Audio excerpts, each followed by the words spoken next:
여러분 안녕하십니까. 뉴스와이드 시작하겠습니다. 오늘 오전 배우 안성기 씨가 별세했다는 소식이 전해졌죠. 두 분과 이 내용부터 살펴보겠습니다. 홍정성 기자, 정광재 동현정치연구소장 나오셨습니다. 어서 오십시오. 네. 예. 병원에 중환자실로 이송된 지 이번 6일 만에 결국 회복하지 못하고요. 안성기 씨가 별세했습니다. 저희가 생전 영상을 준비했습니다.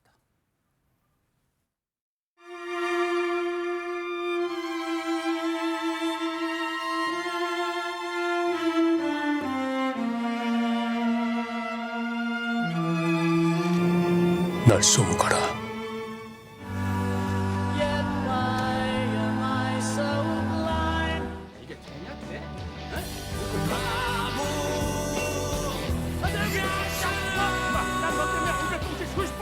조그만 기적이라면 아직까지도 이렇게 계속 이렇게 영화를 좋아하는 영화를 꾸준히 할 수 있고 또 많은 분들이 이렇게 관심과 이렇게 사랑을 보내주는 것에 대해서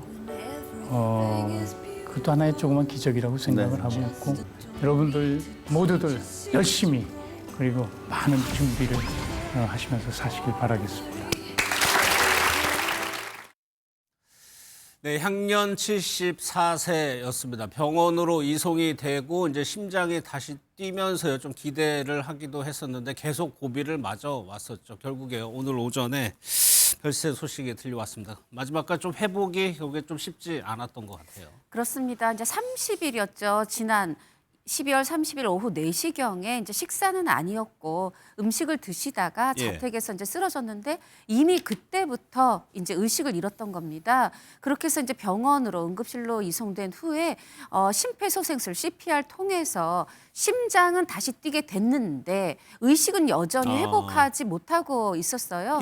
그래서 당시 제가 이제 소속사에 전화를 했을 때 이제 실시간처럼 보도가 되면서 지금 고비를 넘겼다 이런 보도가 나왔는데 심장이 뛰니까 지금 돌아가시지 않았으니까 고비를 넘겼다고 표현하신 것 같은데 사실 여전히 의식을 찾지 못하는 상황이고 여전히 위중했었군요. 그러니까 의료진은 위독하다고 얘기한다. 이제 좀 이렇게 얘기를 했어요. 그렇더라도 우리가 너무 사랑했고 존경했기 때문에 그 심장이 뛴다는 그거 하나만으로도 많은 분들이 기대를 가졌던 컸죠. 겁니다.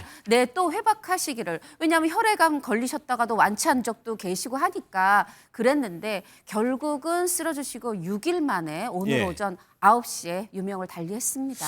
더 안타까운 게 그 얼마 전에 회고전도 있었고 또 생일이 중간에 있었어요. 맞습니다. 이제 12월 20일부터 12월 31일까지 이제 안성기님의 여러 작품들 가운데 10작품을 골라서 서울영화센터에서 이제 함께 이 영화 회고전을 했고 이때 안성기님한테 이제 초빙을 했다 그래요. 본인 회고전이신데 좀 와주실 수 있느냐. 근데 조금 참가가 어렵다 이렇게 얘기를 했다는 겁니다. 만약에 다른 배우가 아니 저 지금 시간이 없어요 그랬으면 정말 스케줄 문제인가 보다 하겠지만 안성기 배우는 나 자신을 위한 게 아니라 다른 사람의 회고전마다도 다 가는 분이기 때문에 본인 회고전에 오지 못한다? 상당히 좀 건강이 좋지 않은가 보다. 이런 얘기들이 있었고 그렇게 해서 30일에 이제 쓰러지셨고 저희한테 알려진 거는 12월의 마지막 날 31일이었는데요. 바로 그 다음 날인 1월 1일이 안성기 씨의 생일이었습니다. 하다 보니까 이제 많은 누리꾼들 저도 댓글을 찾아봤지만 내일이 생일이신데 다시 태어나시는 것처럼 또 이렇게 뻘떡 일어나셨으면 좋겠다. 그렇게 많은 분들이 바랐었죠. 빈소 영상을 보니까 이제 정우성 씨가 이제 조문으로 온 모습도 보이고 운구도 여러 명 이제 걸은 이정재 씨하고 정우성 씨가 운구를 하나요? 추모사는 또 누가 하게 되나요? 일단 이제 이정재 씨와 이제 정우성 씨가 운구를 하게 된 것은 그 아내분이 이제 사모님께서 직접 전화를 해서 맡아달라고 하셨다고 합니다. 근데 이제 대한민국의 네로라 하는 배우니까도 그렇지만 이제 지금 현재 안성기 씨가 소속돼 있는 소속사의 두 공동 대표죠. 이제 그러다 보니까 이제 운구를 해달라 이렇게 이제 부탁을 한 상황이고요.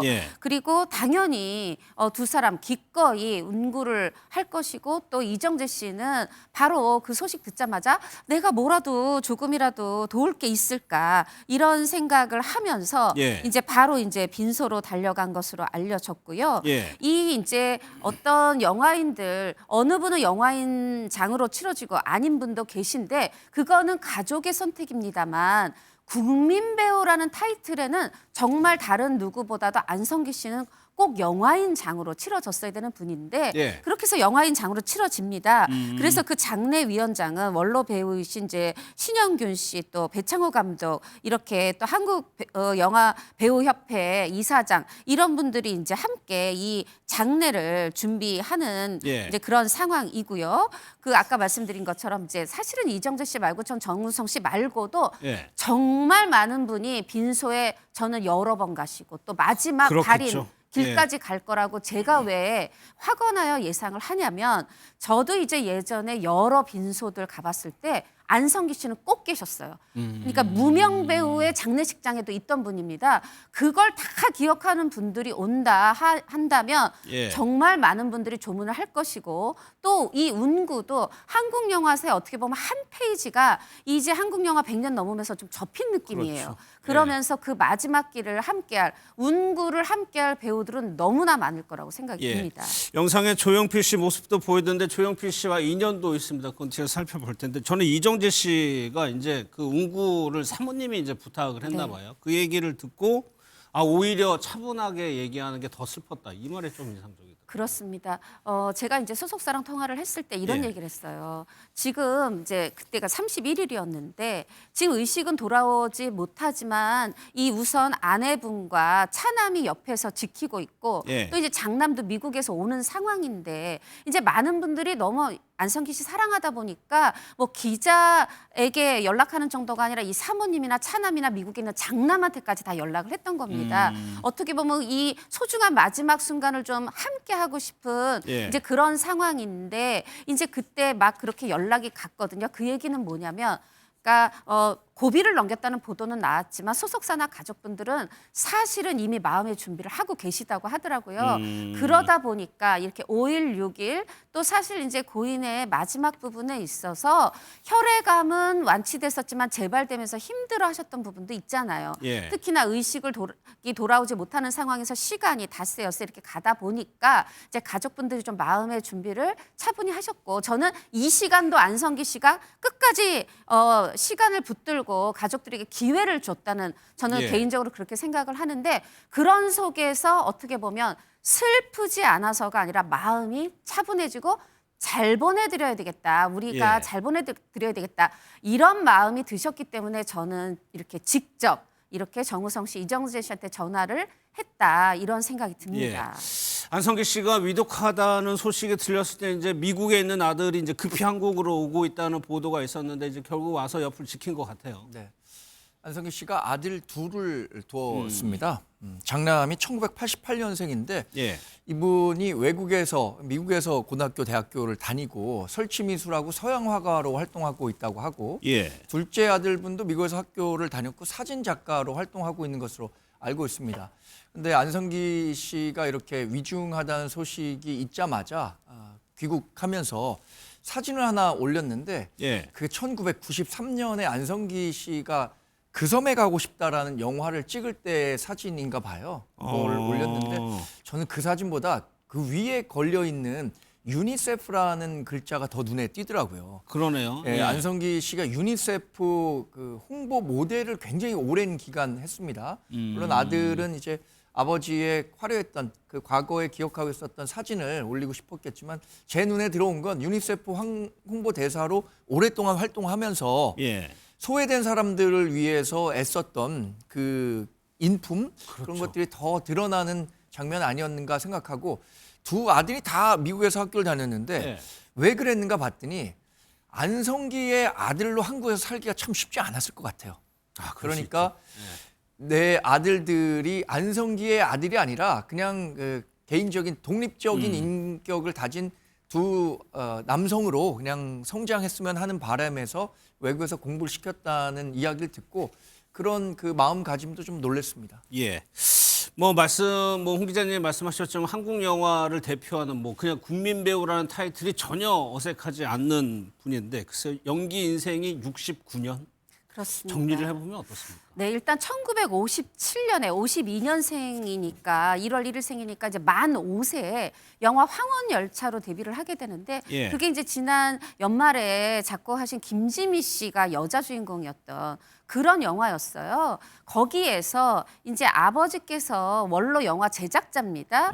그래서 예, 이제 김기현 감독과의 인연으로 이제 이제 출연을 하게 돼요. 그게 이제 만 5살이었는데 예. 그때 이제 굉장히 똑똑하게 연기를 잘했다 그래요. 사실은 이제 안성기 씨가 캐스팅이 된 것도 그 역의 원래 다른 배우였는데 예. 이제 이 맥락에 맞춰서 울어야 하는데 잘 울질 못했다 그래요. 그래서 이제 말하자면 영화 제작자의 아들, 친구 예. 이제 친구인 이 아들을 출연시키게 됐는데 연기를 잘했고 이게 네. 이제 처음으로 시작이 돼서 쭉 중학교 때까지 굉장히 이제 어린이 배우로서 연기를 잘하게 됩니다. 저 아이가 안성기 씨인가요? 네, 오, 그렇습니다. 예. 그런데 요때 굉장히 발랄해 보이고 개구져 보이고 연기를 잘했고 요 뒤에 한 2년 뒤에 또 만 7살경에 또 이제 영화 출연했는데 요걸로 이제 예. 나라에서 소년 연기상을 받고 이제 이랬을 만큼 연기를 잘하고 쭉 가다가 근데 안성기 씨가 사실 공부도 잘했고요. 늘 생각이 좀 바른. 말하자면 난 배우니까 촬영장에 있으면 학교 안 갈래 이러는 게 아니라 예. 학교도 이제 충실히 하는데 특히나 이제 고등학교 들어가면서부터는 아예 연기 활동을 중단해요. 그리고 이제 군대 갔다 오고 이제 안성기 씨 이렇게 포털에서 쳐보시면요. 이 필모그래피가 무려 35페이지까지 있는데 그중에 이렇게 자세히 보시다 보면은 한 9년 공백기가 있습니다. 네. 이때 공부도 하고 네, 이제 군대도 가고 이런 식으로 그렇게 했던 이제 그렇지만 다시 이제 병사와 아가씨들로 성인 연기를 시작하고 나서는 예. 그때부터 이제 또 너무너무 말하기 힘든 다 말하기 힘든 바람 불어줘 온 날 꼬방 동네 사람들 안녕하세요 하나님 개그맨 또 그 이후에는 베를린 리포트 실미도 인정사정 볼 것 없다 라디오스타 카시오페아 제가 다 이루 말할 수 없는 특히나 아프셨을 때도 한산 용의 출연 이런 영화들에 늘 내가 필요하다고 하면 다 이렇게 영화를 하셨고 거기서의 이미지가 늘 너무나 좋은 아버지 그리고 이 시대의 어른 그런 부러진 화살에서도 그런 역이었죠. 그런 정의의 표상 이런 것으로서 우리 국민들께 굉장히 좋은 감동을 많이 주셨기 때문에 국민 배우라는 타이틀이 있었고 정말 아프셨을 때도 연기를 쉬지 않았다. 예. 이런 부분들이 많은 후배의 귀감이 됐습니다. 5살에 연기를 시작해서 8살에 연기상을 받았다. 이건 그야말로 천부적인 재능을 가지고 있었다라고도 볼 수가 있는데 앞서 정광재 대변인 그 유니세프 얘기를 하셨지만 그 오랜 시간 연예인 배우로 살면서도 그 어떤 논란도 네. 없었어요. 사실 그 연예인으로 성공하게 되면 방탕해지거나 또는 거만해지거나 이렇게 해서 스스로 대중들의 외면을 받고 그 수많은 스타들이 명멸해 갔잖아요. 근데 안성기 씨 같은 경우에는 정말 돌아가시기 전까지도 어떠한 스캔들도 없었거든요. 그렇죠. 예. 그리고 제가 굉장히 재미있게 본 대목은 이분이 영화를 찍는데 상당히 위험한 장면은 스턴트맨을 이용하잖아요. 네. 대역을 많이 쓰는데 그런 위험한 장면에 대해서는 한 번도 스턴트맨을 쓴 적이 없고 대역을 안 썼는데 배드신에서만 유일하게 대역을 썼답니다. 그러니까 본인이 배드신을 찍어야 하는 부분에 있어서는 이런 연기에 대해서는 자기가 하기가 좀 어렵다라고 해서 사양했다고 해요. 그만큼 자기 관리를 충실히 했기 때문인지 돌아가시기 전까지 정말 기사 하나를 찾아보면 악플 하나 찾아볼 수 없는 분이 안성기 씨 아니었나라는 생각이 들고 예. 이 굉장히 유명한 커피 문구 아세요? 광고 문구? 그게 예. 아내는 여자보다 아름답답니다. 아, 그러니까 예. 부인 오소영 씨가 조각가였다고 하는데 부인과의 관계도 굉장히 좋았던 거죠. 그 실제로 광고 모델 속에 보여지는 모습 그대로와 또 삶의 그 궤적 그대로가 같았기 때문에 많은 대중들이 이렇게 사랑을 했었던 게 아닌가라는 생각도 해봅니다. 예. 앞서 제가 천부적이라는 표현을 썼는데 저희가 자료를 보다 보니까 배우로만 천생 배우인 줄 알았는데 회사원을 꿈꾸기도 했었는데. 네, 제가 이제 아까 고등학교 들어가면서부터 딱 연기 끊고 공부했다고 했잖아요. 네. 그래서 또 공부도 잘해서 당시 이제 한국외대 베트남어과를 가게 되는데 예. 왜 베트남어과를 택했느냐, 뭐 여러 가지 이유가 있겠지만 이제 그 큰형이 예전에 KBS PD 하셨던 안인기 PD신데 이분이 당시에 참전을 했어요. 베트남전에. 그런 영향. 그리고 뭔가 이제 여기 베트남과 이 어떤 국제적인 교류를 하면서 사업을 하면서 내가 그럴 수 있는 회사원이 되면 좋겠다. 이런 생각에 베트남어과도 택했었는데 예. 이제 어떻게 보면 국제적인 정세가 어떻게 보면 우리에게 배우 안성기를 돌려주게 되는데요. 이 베트남전에서 베트공이 이기게 되면서 공산화되면서 이게 이제 우리랑 뭔가 이렇게 산업적 교류, 내가 거기서의 산업 여건 이건 아닐 것 같다는 생각이 들었고, 이때 아까 말씀드린 병사 아가씨들 이제 출연 섭외가 오면서 이제 다시 성인 연기를 하게 되는데 저는 성인 연기자로 돌아와서 박중훈 씨랑 했던 그 칠수와 만수라는 네. 영화 극장에 예전에 왜 간판이 있었잖아요. 맞아요. 그 간판을 그리는 그 역할을 박중훈 씨랑 함께 했었는데 이제 안성기 씨의 족적을 살펴보면요. 굉장히 우리 시대, 만약에 칠수와 만수는 이제 고향을 떠나서 서울에 와서 자리를 잡으려는 이 청년들의 이야기. 예. 베를린 리포트 같으면은 그때 당시에 입양과 어떤 그 동독 서독 문제 이런 것들 국제 정세에 있어서 우리에게 어떤 던져주는 메시지가 있다는 거예요. 그리고 이제 생전에 좀 마지막 즈음에 찍으신 카시오페아도 보면 서현진 씨랑 연기를 하셨는데 이제 딸하고 손녀하고 3대인데 딸이 교통사고가 나는데 알츠하이머 판정을 받아요. 네. 그럴 때 이 아버지이자 할아버지인 이 안성기 씨가 이 부분에 대해서 대처해 나가는 그런 모습 속에서 요즘 치매라든가 이런 3대가 조부모가 손녀를 양육하는 문제가 멀리 있지 않잖아요. 예. 안성기 씨는 이런 얘기를 하셨어요. 내가 어떤 메시지를 줄 수 있는 작품, 좋은 작품을 출연하려고 노력했다. 그리고 사람들이 딴따라라고 하는데 적어도 나는 배우의 인식을 바꾸기 위해서 더 사생활 문제 전혀 없으려고 했다. 이런 얘기를 하셨고 예. 실제로 그 생각을 품으신 대로 쭉 살아오시다가 예. 아름답게 가셨습니다. 그게 참 안성기 씨의 건강에 이제 이상이 생긴 게 혈액암 때문인데 혈액암이 2019년부터 시작이 된 거죠. 맞습니다. 혈액암 진단받은 게 2019년이었고 아니 이렇게 빨리 완치될 수 있나 싶게 사실은 2020년에 이 완치 소식을 알리셨어요. 예, 예. 그런데 이제 그 뒤에 재발을 했고 그 재발한 뒤부터는 지금 만 5년, 6년 차 되도록 이게 계속 어떻게 보면 투병을 해오셨는데 저는 놀라웠던 게 보통 또 배우 같으면 이럴까 싶은데 조금 아프셔서 몸이 부으셨을 때도 머리가 하얘지셨을 때도 그 모습 그대로 또 영화제에도 예. 다른 어떤 빈소에도 다 본인의 모습을 드러내셨거든요. 그러면서 뭐라고 얘기를 하셨냐면 내가 이거 치료만 이제 잘하면 이거 돈 주고도 못 살 큰 좋은 경험을 하게 되는 거다. 나쁜 역할, 힘든 역할을 어떻게 해보겠냐. 이 힘든 걸 겪어야 힘든 연기를 할 수 있을 텐데 이것만 내가 건강만 잘 회복해내면 이 아팠던 것도 배우로서인 나에게는 금은 보화가 될 거다. 이런 말씀을 하셨던 이렇게 예. 긍정적으로 생각하시면서 정말 아프시면서도 계속 재활 운동하시고 의제를 보이시고 예. 그렇게 계시다 가셨기 때문에 말하자면 몇 개월 와병, 투병하다 이렇게 가신 게 아니라 재활의 과정 속에서 가신 모습이 정말 훌륭합니다. 예, 투병에 참 오랜 시간 투병을 하게 되면 지칠만도 한데 늘 긍정적이고 영화에 대한 열정을 내비쳐 왔습니다. 그래서 더 안타까운 것이 이제 병원으로 이제 실려가기 전에도 문화예술재단 이런 거 이사장을 맡고 있었던 네. 것 같아요. 그 회의까지도 챙겼다면서요. 저도 깜짝 놀랐어요. 네. 이분이 신영균 예술문화재단의 이사장을 맡고 있는데 예. 12월 25일에 이 이사회가 열렸었다는 거예요. 이 자리에서 그 회의 다 잘 하고 건강 잘 챙겨라. 건강이 최고다라고 이야기를 하셨다고 하는데 그러니까 그때만 하더라도 이렇게 갑작스럽게 죽음을 맞이할 정도의 건강 상태는 아니었던 것 같아요. 그렇겠네요. 그런 혈액암은 겪으시고 이렇게 외부 사람들을 자주 만날 정도로 건강 상태가 좋지는 않았었던 것 같습니다. 박중훈 씨가 아주 절친한 관계임에도 불구하고 근 1년 동안 뵙지 못하고 그 가족을 통해서만 안부를 전해드리는 예, 정도였다고 얘기했으니까 그럼에도 불구하고 회의를 이렇게 진행했을 정도면 이렇게 급작스러운 죽음을 맞이할 거라고는 예상 못했는데 그래서 좀 대중들이 받는 충격이 더 큰 것 같아요. 예. 자세한 원인은 뭐 이게 음식물을 섭취하다가 심정지 상태까지 이르렀다는 거니까 혈액암이 직접적인 사인은 아니었던 거잖아요. 그래서 갑작스럽게 찾아온 죽음이어서 대중들의 아쉬움이 더 큰 것 같습니다.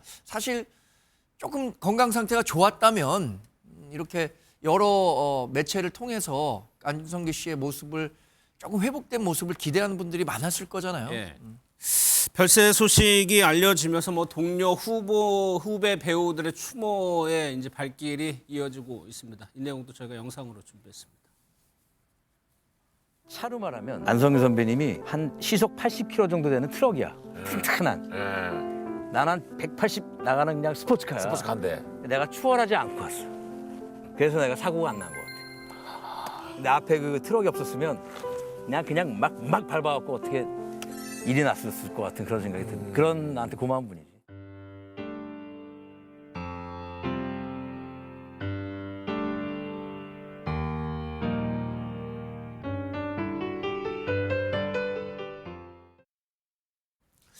저희가 안성기 씨의 이제 개인적인 인격을 이제 들여다봤다면 배우 선배로서도 굉장한 존경을 받았던 분이었던. 그렇습니다. 박중훈 씨는 오래 함께 해왔고 또 스타 배우고 이런 분들에게도 많은 추억이 있겠지만 저는 안성기 씨에 대한 후배 배우들이 얼마나 존경했는가의 어떤 방증이 되는 에피소드들은 그 배우들이 무명이었을 때 겪었던 일이라고 생각이 드는데요. 예를 들면 윤경호 씨도 요즘에 연기 너무 잘하고 해서 잘 나가지만 예전에 정말 무명일 때 이렇게 사실 지금 촬영장하고 달리 예전에 정말 춥고 좀 막 이럴 때거든요. 그러면은 보통 주연 배우들이나 감독, 키 스태프분들만 좀 따뜻한 데 있을 수 있는데 이쪽으로 오라고 불러서 난로가에 앉혀주시고 이랬다고 하고 배우 이주영 씨도 이제 본인이 아무도 모르는 무명일 때도 어떻게 하셨는지 이름을 불러주시면서 이렇게 잘 될 거라고 격려를 해주셨고 또 김상경 씨도 이 본인이 신인 시절에 아무도 나를 모를 때 안성기 선배님은 그러니까 모든 이제 후배 배우들이 무명이어도 지나가는 대배우가 있으면 인사를 하잖아요.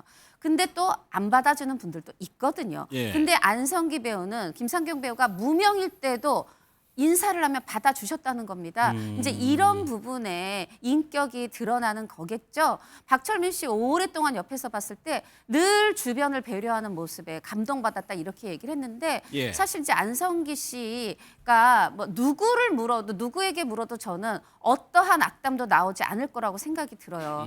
그런 거는 그냥 겉으로만이 아니라 초지일관, 앞과 겉이 똑같게 그렇게 살아오셨고 그 꼬방동네 사람들이라는 영화에 함께 하셨던 그 김영자 배우에게 제가 물어봤어요. 이제 사실 두 분이 나이가 비슷하거든요. 안성기 배우 어떻게 기억하시냐 했더니 정말 좋은 사람, 이어서 좋은 연기하는 사람, 늘 겸손하고 늘 공부하는 사람. 그래서 뭐 어디 흠잡을 게 없는 사람이었고 모두가 좋아했고 배우뿐 아니라 저 막내까지 스태프를 다 챙기는 사람이었다. 이렇게 기억을 하시더라고요. 앞서 조용필 씨 조문 영상을 저희가 봤지만은 사실 안성기 씨하고 조용필 씨하고 중학교 동창. 네, 중학교 동창일 뿐 아니라 한 반에서 29번 조용필, 30번 안성기 요렇게 단짝 친구였다고 해요. 근데 또 단짝 친구가 된 배경이 있습니다. 조용필 씨가 사실 우리가 지금 생각할 때 이 가창력에 이 연주력을 가진 이 작곡 능력을 가진 사람을 음악하지 말라고 말리면 안 되겠죠. 근데 이제 아버님께서는 당시에 워낙 대중 연예인에 대한 어떤 인식이 좀 낮다 보니까 하시하는 풍조가 있다 보니까 조용필 씨가 이제 기타만 쳐도 굉장히 싫어하고 몇 개의 기타를 부수고 이랬다고 해요. 그래서 이제 말하자면 친구들하고 그러니까 어울리는 걸 별로 좋아하지 않으시고 그러니까 학교 끝나면 딱 집에 가야 되는데 안성기 씨가 와서 밖에서 조용필 씨를 부르는 거죠. 같이 이제 좀 어디 가자 놀자 하고 부르면 안성기 씨가 너무 반듯하고 이런 착실한 학생이다 보니까 조용필 씨 아버님께서 안성기, 성기는 괜찮다. 나가서 놀아라. 이렇게 해서 본인이 집 밖으로 나올 수 있었다. 또 모여서는 본인이 이제 기타를 치고 노래 연습을 할 수 있었다. 굉장히 오늘날의 내가 있기까지 굉장히 어떤 고마운 사람이다 이렇게 얘기를 했고 예. 안성기 씨는 저도 여쭤본 적이 있는데 내가 이렇게 친구니까 그렇지 그 어렸을 때부터 뭔가 그 작은 키에도 함부로 범접할 수 없는 사람이라고 거인의 느낌이 있었다 그래요. 그래서 이제 작은 거인이다 하는데 우리가 어렸을 때부터도 이미 그렇게 봤던 사람이다. 내가 친구여서 영광이다. 예. 어떻게 보면 대한민국의 이 배우계와 가수계의 가장 정상에 있고 누구에게도 험담 듣지 않고 존경받는 두 사람이 그렇죠. 있는데 그 예. 두 사람이 중학교 때 단짝이었던 겁니다. 지금 저희가 보내드리는 영상이 이제 인터뷰 조문에 와서 조용필 씨가 직접 이제 기자들에게 인터뷰하는 내용인데 내용이 뭐냐면 이제 저희가 하단으로 좀 보내드리고 있습니다. 이제 친구가 떠나서 상당히 비통하고 고비를 넘길 줄 알았는데 이제 못 넘긴 거에 대해선 안타까움 그리고 이름을 부르면서 또 만나자라고 이제 얘기를 했습니다. 2013년인가요? 두 분이 굉장히 다정한 모습 한번 보였었죠. 그렇죠. 두 분이 나란히 은관 문화훈장을 받았어요. 뭐 금관 문화훈장을 받아도 부족함이 없는 분들인데 이때 이제 상을 받고 조용필 씨가 이렇게 쓱 안성기 씨 팔짱을 끼고 다정하게 대화를 나누는 모습을 보면서 그때 이제 많은 분들이 예. 이렇게 가수하고 배우 좀 다른데 두 사람 친한가 했는데 이제 그러면서 더 본격적으로 두 사람이 같은 반 친구였구나 예. 이게 알려졌는데 어떤 사람들은 서로 라이벌 관계 속에서 성장한다고 하는데 제가 보기에는 두 사람은 그런 라이벌 이런 게 아니라 서로 좋은 자극만 줬던 것 같아요. 조용필 씨는 안성기 씨의 그 인품과 끊임없이 사람들을 배려하면서 그러면서 또 새로운 도전을 해나가는 모습을 본 거고 예. 안성기 씨는 뭐라고 얘기했냐면 조용필 씨에 대해서 끊임없는 창작 의지, 나이 들어감이 보이지 않는 그 영원한 젊음, 그 또 그 현재성을 굉장히 극찬을 했었거든요. 예. 제가 보기엔 두 분 다 좋은 분이고 현재성을 가진 스타입니다. 예, 69년을 무려 한국 영화계에 있었습니다. 안성기 씨는 어떤 배우로 기억이 될까요? 저는 신현준 씨가 SNS에 그 새긴 글귀가 너무 인상적입니다. 예, 좋은 배우는 좋은 사람이어야 한다라고 얘기하셨다는 거잖아요. 안성기 씨는 좋은 배우였고 그래서 국민 배우라는 호칭을 받았습니다. 아마 지난 70년간 안성기 씨의 연기를 보면서 희망을 얻고 웃고 울고 했던 사람들이 많을 겁니다. 그분들로부터 정말 좋은 배우였다라는 평가를 받을 것 같은데 링컨 대통령이 이런 말 했다고 하잖아요. 나이가 40이 넘으면 자기 얼굴에 책임을 져야 한다. 예. 근데 안성기 씨는 전 생각할 때마다 이 깊게 패인 주름, 그게 인상을 써서 생기는 주름이 아니라 정말 선한 웃음을 지을 때만 생길 수 있는 그 주름이거든요. 그 주름이 굉장히 그리울 것 같습니다. 많은 국민들이 정말 안성기 씨의 명복을 빌 것 같고 예. 스크린 쿼터 이 사수운동 굉장히 열심히 했던 맞아요. 분입니다. 이분 예. 또 아까 얘기했던 것처럼 유니세프 봉사활동 열심히 했고요. 본인이 대중으로부터 받은 사랑을 정말 더 많은 대중에게 나눠주려고 노력했던 그런 좋은 사람, 좋은 배우 이런 평가를 받지 않을까 싶습니다. 예, 배우로서도 인격적으로도 훌륭한 분이었던 것 같습니다. 다음 소식은 미국의 델타포스 부대가요 베네수엘라 땅에 들어가서 안가에서 자고 있는 베네수엘라 대통령을 체포해서 미국으로 압송한 사건이 지금 파장이 커지고 있습니다. 영상 먼저 보겠습니다. Aquí lo esperan Miraflores. No se tarde en llegar, cobarde.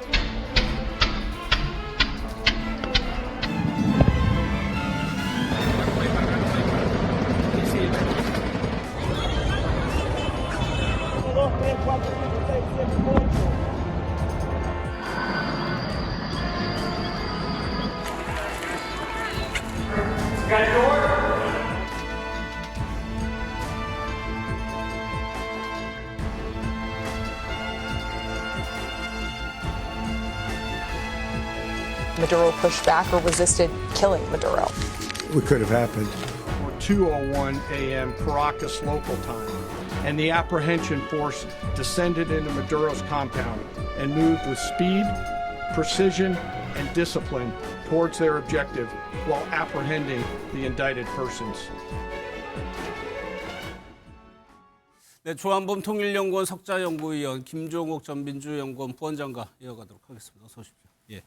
토요일 오후에 한국의 소식이 전해졌습니다. 과정을 보면 베네수엘라 수도가 카라카스라는 곳입니다. 마두로 대통령은 여기에 있었고요. 여기에 델타포스 등 특수부대가 투입이 됩니다.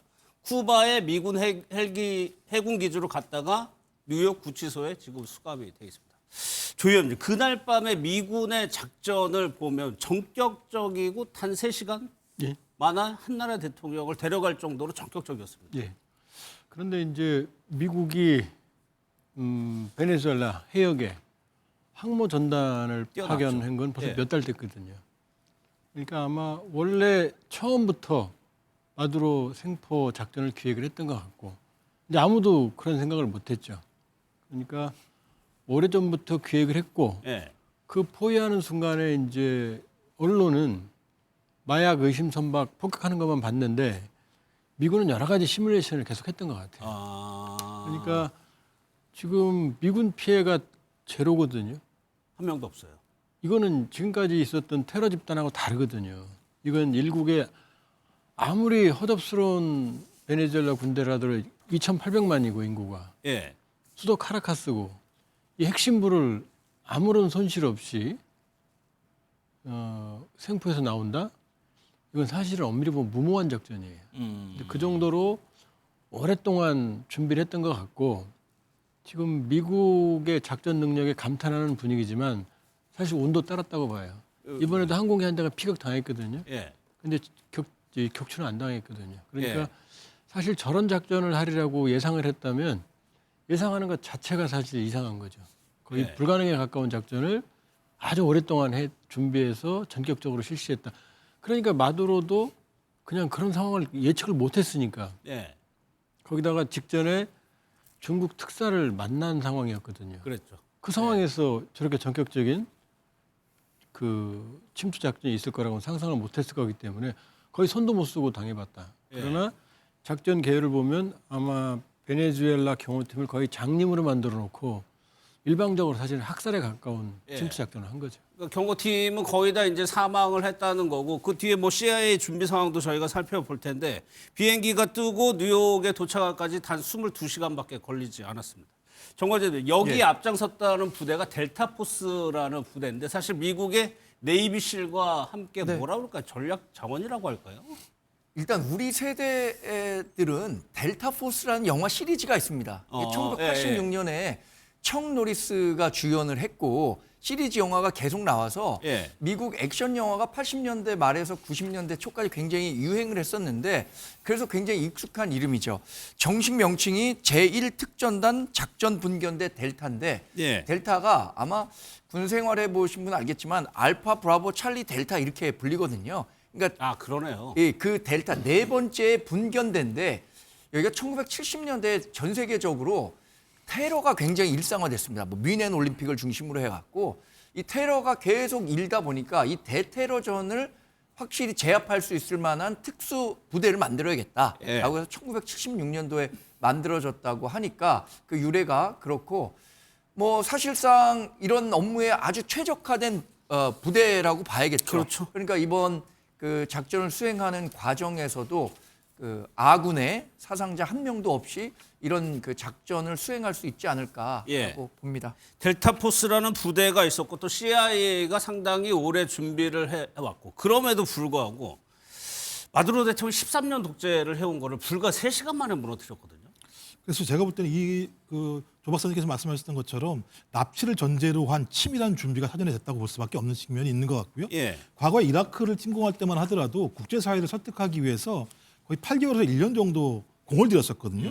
지금은 전혀 공을 들이지 않았다고 하는 건 이미 외과 수술적인 어떤 납치라고 하는 정밀 납치를 통해서 군사적 개입을 최소화하겠다라는 작전을 세웠던 것 같고 예. 왜냐하면 미국 내부에서 마가 같은 경우는 다른 나라에 개입하는 거에 대해서 상당히 반대하는 입장들을 가지고 그렇죠. 있습니다. 그리고 지상군이 들어가서 미국이 성공한 사례가 거의 없는 상황이기 때문에 납치라고 하는 목적을 가지고 상당히 치밀하게 준비했었고 그 납치를 성공했다라고 볼 수밖에 없는데 이것만 가지고 성공할 수 있었을까? 그래서 많은 분들은 대통령실 또는 경호처 이 내통자들이 존재하지 않았겠는가. 그렇지 않고서야 이렇게 예를 들면 작전이 완벽하게 짧은 시간 내에 이루어질 수 있었겠는가라는 차원에서 아무리 미국이라 하더라도. 예, 치밀한 준비도 전제가 됐겠습니다만 예. 베네수엘라 내부의 어떤 세력과의 일정한 내통이 전제된 것이 아닌가라고 하는 얘기가 많아서 예. 저는 이건 좀 시간이 지나면서 하나하나 좀 확인이 되지 않을까 생각이 들고요. 지금은 저희들이 이제 추정일 수밖에 없는 상황이라는 생각이 그렇죠. 듭니다. 이를 준비하는 과정에서 CIA는 뭐 마두로의 동선을 비롯하고 뭐 반려동물까지 파악을 했다고 하는데 그만큼 준비를 많이 했다는 의미입니다. 그러다 보니까 전격적으로 체포해서 압송을 하다 보니까 미국과 적국인 나라들에게는 그야말로 충격적으로 받아들일 수밖에 없거든요. 그렇죠. 지금 이제 저 작전을 보면 특이점들이 있어요. 예. 뭐냐면 대규모 항모 전단을 투입을 해서 곧 지상 작전을 할 거라고 연막을 폈거든요. 근데 그거는 사실은 트럼프가 단독으로 결정하는데 법적으로 문제가 있어요. 전쟁 행위는 미국 의회의 사전 승인을 받아야 되거든요. 지상군을 투입하려면. 그렇죠. 그러니까 지금까지 그런 연막을 피운 다음에 처음부터 마두로 생포. 그러니까 지금 마두로 대통령을 잡아가는 체포해가는 사람들이 미국 마약 단독국 요원들이거든요. 예. 그러니까 트럼프의 처음부터 목표는 전쟁이라는 연막을 피워놓고 마두로를 체포하면 이건 전쟁 행위는 아니거든요. 예. 그러니까 일종의 꼼수죠. 그러니까 전쟁이 아니니까 의회의 승인을 받지 않는다 이런 지금 논리를 펴고 있으니까 그러니까 이 처음부터 항모전단 파견할 때부터 사실은 생포를 염두에 둔 모든 시뮬레이션 예. 그리고 말씀하셨지만 지금 내부의 안전과학 내부를 어떻게 합니까? 예. MBN 뭐 CIA가 알 수가 없잖아요. 들어가고 누가 알려주지 않으면은.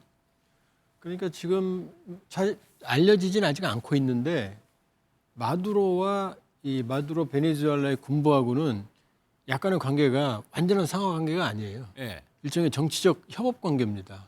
그러니까 군부가 예를 들면 전부는 아니지만 예. 일부가 미국과 내통했을 가능성도 배제할 수 없다. 예. 그러나 전반적인 군부의 성향은 반미예요. 그러나 저 정도 작전이 성공하려면 왜냐하면 지금 경호팀 대부분이 쿠바인이거든요. 왜냐하면 쿠바하고 이 베네수엘라 차베스 때부터 정권은 볼리바르 혁명 정신이라고 해서 혁명적인 어떤 전략적 관계이기 때문에 예. 일종의 외교, 안보, 군사 고문단이 쿠바거든요. 예. 그러니까 이 쿠바 경호팀과 베네수엘라 군부하고도 어느 정도 갈등이 있었을 가능성이 있죠. 그럴 수 있네요. 그래가지고 미국에서는 뭐 가옥의 모형까지 제작을 해가지고 몇 주 동안 이거를 훈련을 했다는 겁니다. 들어가기 직전에는 인터넷 기술, 뭐 인터넷 정전시키고 해가지고 그런 소식들도 지금 외신을 통해서 하나씩 나오고 있습니다. 뉴욕 구치소에 수감이 됐는데 마두로가요. 들어가는 장면을 미국에서 공개를 했습니다. 굉장히 여유로운 모습이었는데 짧습니다. 뭐라고 얘기했는지 한번 좀 들어보겠습니다.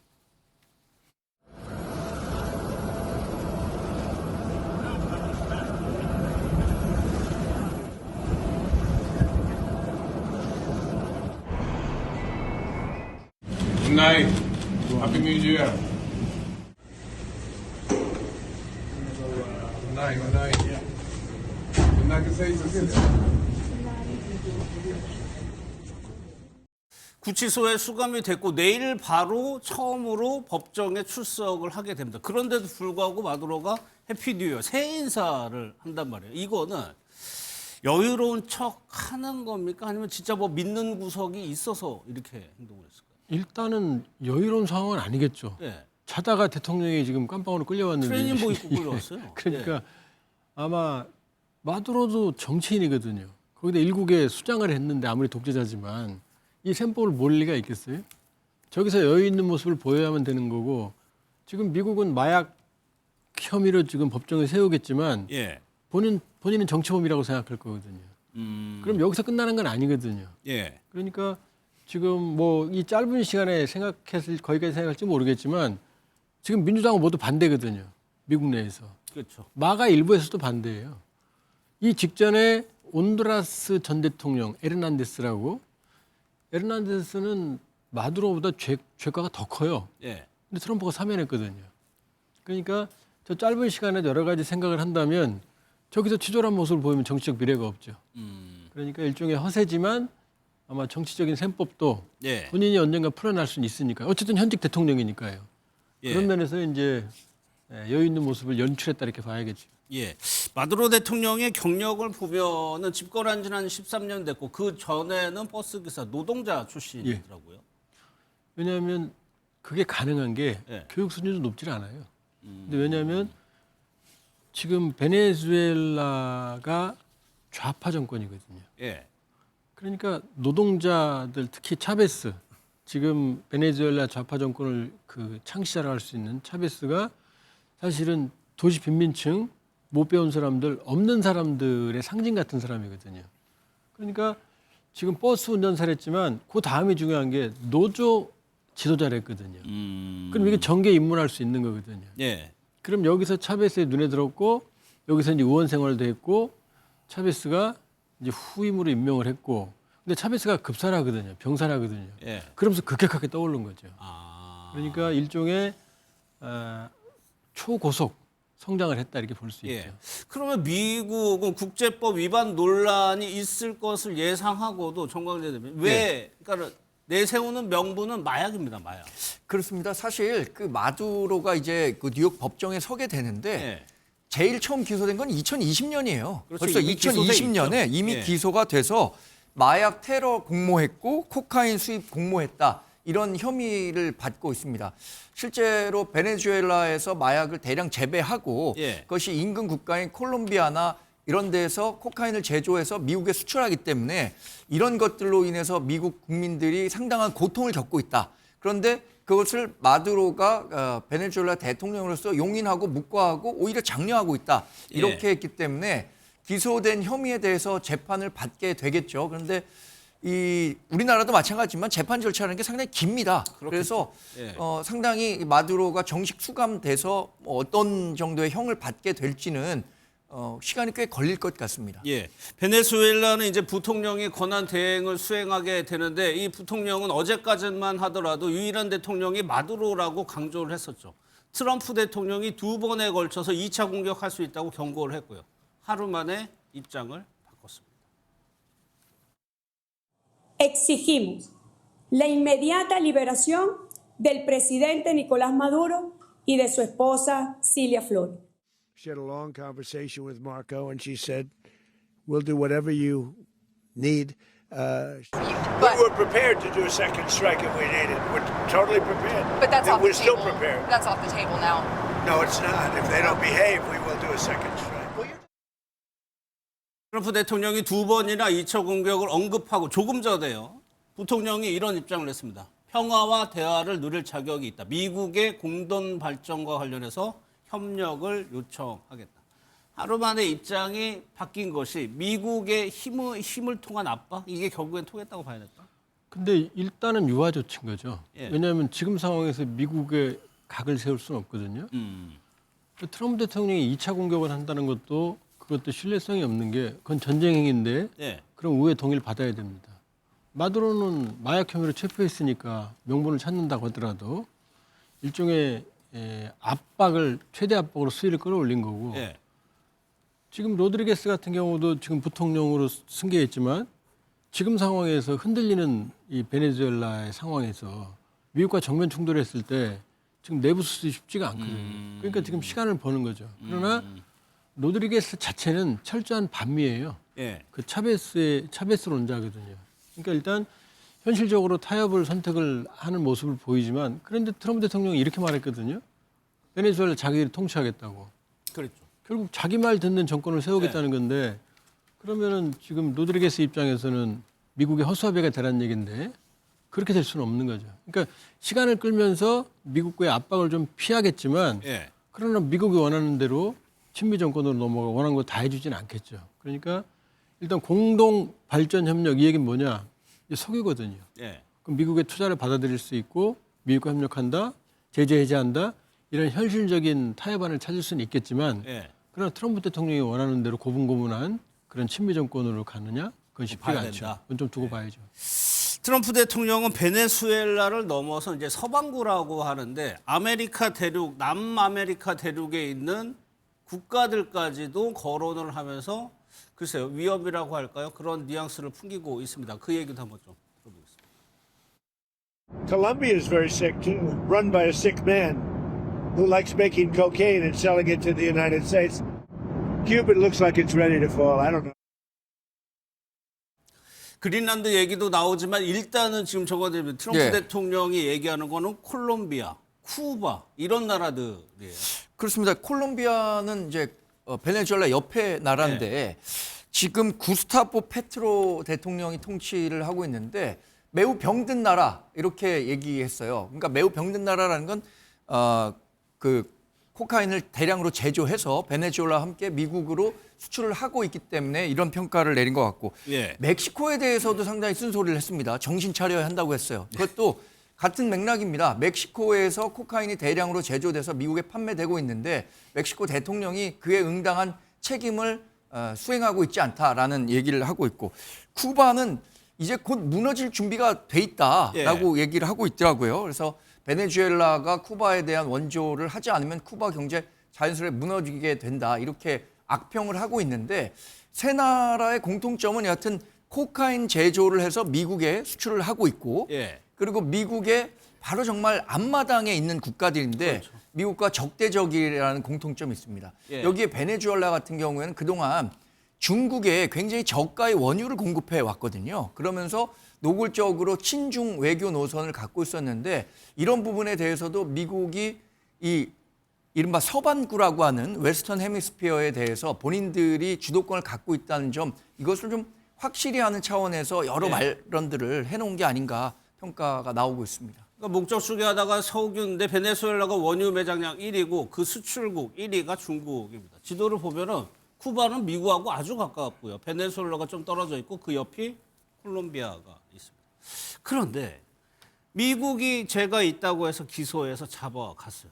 그렇다 치고 추가로도 그런 거 명확하게 그런 게 없음에도 불구하고 남의 나라, 주권이 있는 남의 나라에 들어가서 이렇게 대통령을 잡아오는 게 국제사회 비판이 일고 있거든요.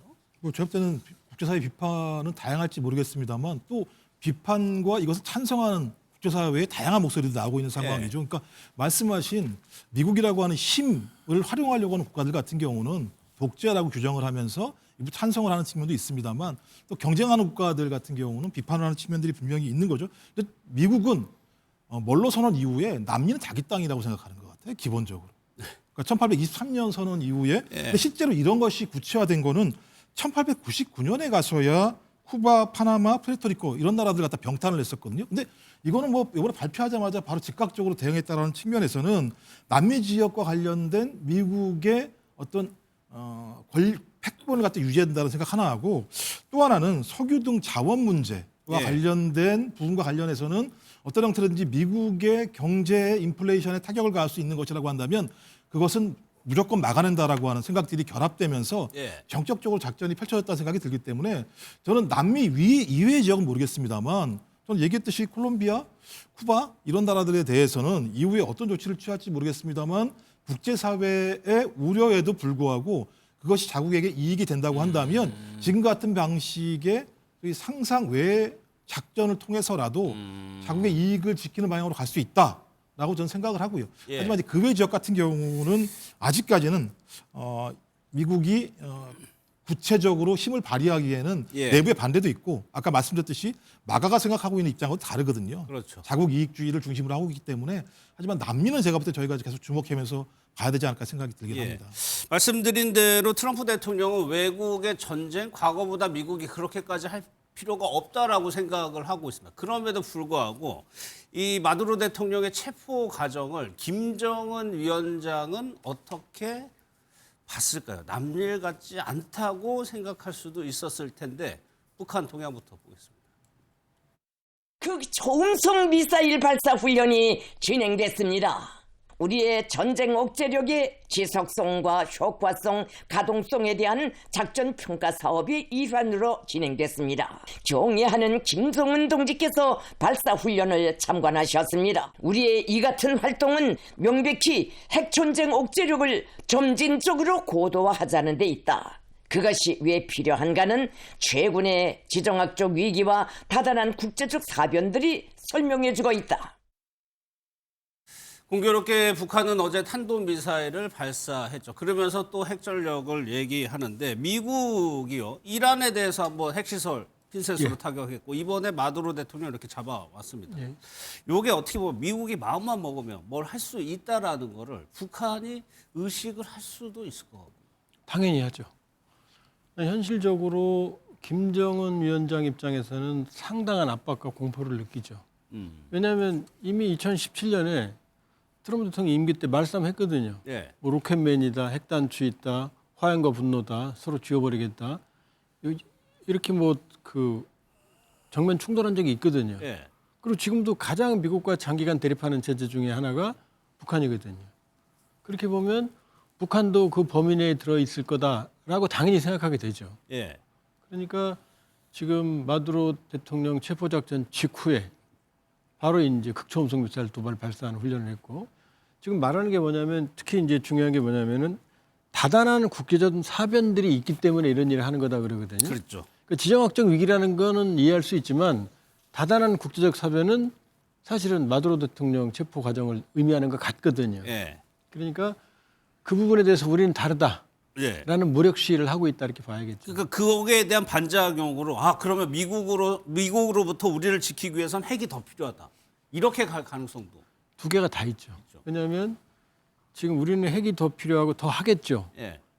그러나 그 결국에 끝에 가서 트럼프 대통령의 특징은 말로 안 되면 힘으로 한다는 걸 알게 되는 거거든요. 그러니까 한쪽으로는 핵에 더 집착을 하겠지만 예. 그러나 대화에 나가야 되겠다 상황을 그러니까 지금 로드리게스 부통령 대통령이 승계한 요거니까 그 사람도 일단 한 톤 더 다운 시켰거든요. 대화하자라고. 예. 그러니까 대화에 나올 가능성도 있고 특히 이제 믿던 중국이 이재명 대통령이 지금 2달 만에 다시 국빈 방문으로 중국 갔거든요. 가 있죠. 이것도 김정은 정권으로서는 초조하죠. 아. 왜냐하면 2달 만에 상호 국빈 방문이거든요. 예. 에이펙 때는 시진핑이 이번에는 이재명 대통령이 국빈 방문. 이것도 북한으로서는 상당히 부담이 되거든요. 점점 예. 고립되는 느낌을 가질 수 있거든요.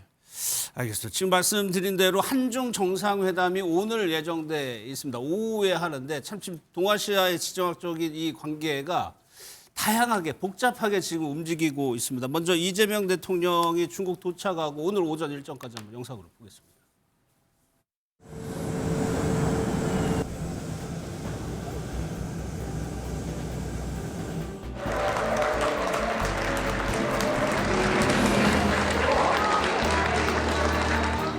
한중 관계가 다시 정상을 복구해서 앞으로 더 깊고 넓은 한중 관계 발전을 향해서 나아가는 새로운 출발점이 되기를 기대합니다.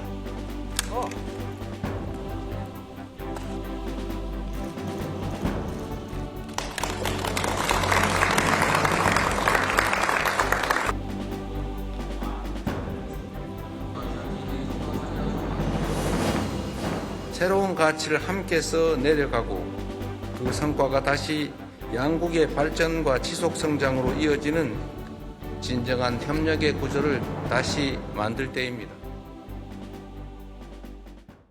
마두로 대통령 체포도 조금 연관돼 있는데 이렇게 지금 미중은 이 마두로 대통령 체포하면서 중국에 완전 견제구를 던진 그렇죠. 상황이에요. 예. 그리고 미중 패권 경쟁이 있는 상황에서 대만을 두고 중일 또 갈등을 하고 있습니다. 그런 상황에서 이재명 대통령이 중국을 방문한 상황이거든요. 중국이 굉장히 난처한 요구를 할 가능성도 있어 보여요. 지금 중국의 입장에서는 한국을 끌어당기는 게 중요하지 한국의 입장을 난처하게 만드는 게 목적이 아니에요. 그러니까 지금 하나의 중국 발언 같은 경우는 그거는 중국으로서는 당연히 요구하는 겁니다. 예. 왜냐하면 71년에 유엔 총회가 대만을 끌어내리고 그 자리에 중국을 집어넣을 때 이미 하나의 중국의 원칙을 전 세계에 동의한 거거든요. 이건 뭐 대만이 억울해도 이게 명확한 국제 질서거든요. 예. 그러니까 하나의 중국에 대해서 명확한 입장을 밝혀라. 존중한다. 미국도 존중한다고 그랬어요. 액날리정어로. 일본은 심지어 중일 공동선언에서 10분 이해한다고 써 있거든요. 그러니까 지금 상황은 미국과 갈등하는 상황에서 지금 일본이 완전히 중국에 대한 공격적인 자세로 전환했거든요. 그럼 여기서 한국과의 관계만 유지해도 중국으로는 남는 장사거든요. 그러니까 특히 우리를 곤란하게 만들어서 그럼 곤란하게 만들 거면 국빈 방문이라는 걸 하질 않죠. 그러니까 여러 가지 민감한 현안에 대한 얘기는 나올 수 있겠지만 예. 그러나 이번은 지금 청와대가 얘기한 게 4가지거든요. 목표가. 한중 관계 완전 정상화가 1번이에요. 예. 2번이 민생 경제, 3번이 한반도 문제, 4번째가 민감 현안이거든요. 한한령 해제, 서해 구조물. 그렇게 보면 사실 완전 정상화라는 상징적인 모습 외에 양측이 충돌할 만한 이유는 지금 없다. 그러니까 예. 이번 건은 중국으로서는 한국과의 관계를 상당 부분 유지하는 데 목적이 있고 우리 역시 이 각자 도상의 세계에서 트럼프 지금 보여주고 있잖아요. 여기서 중국과의 관계를 망칠 필요가 없죠. 지금 트럼프도 지금 중국 간다는 거거든요. 4월에. 예. 거꾸로 트럼프 대통령은 시진핑 주석을 미국으로 국빈 방문했어요. 또 요청을. 예. 그 연장선상에 보면 이번에 크게 서로 민감 현안으로 충돌할 이유가 없는 거죠. 예. 그렇을까요? 의전이 이재명 대통령 국빈 방문으로 갔죠. 과거 우리의 대통령이 중국을 방문했을 때와는 약간 격이 상당히 높아졌습니다. 공항에도 장관급 인사를 내보냈습니다. 영상을 한번 보겠습니다.